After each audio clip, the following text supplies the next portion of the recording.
Ai kum hakas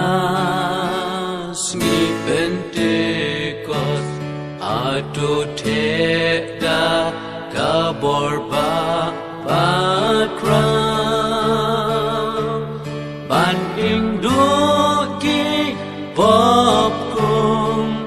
hakading barhem amen simba khut doan amen simba jem lord atuan nok loy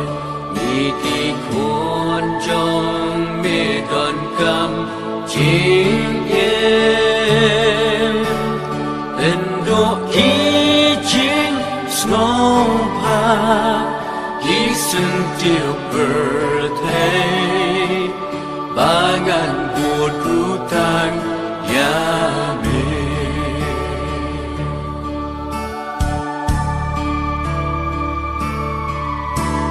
try ni dan a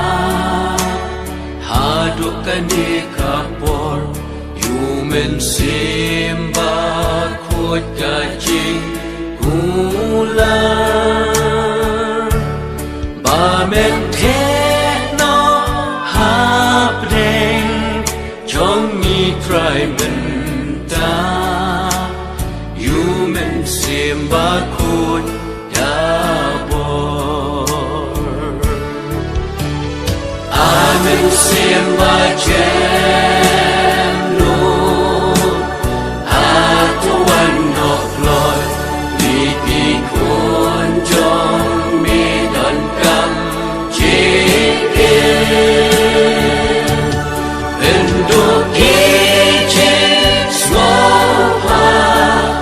he sent tiêu birthday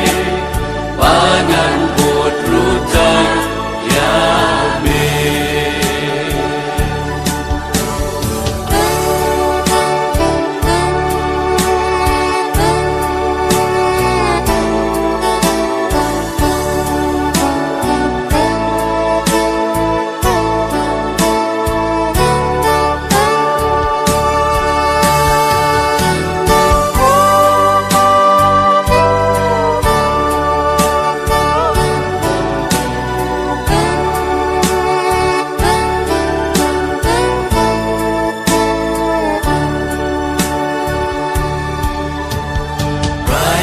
dan a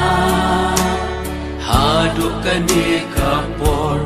human simba khut ka ching kula ba men the no hap deng chong ni try men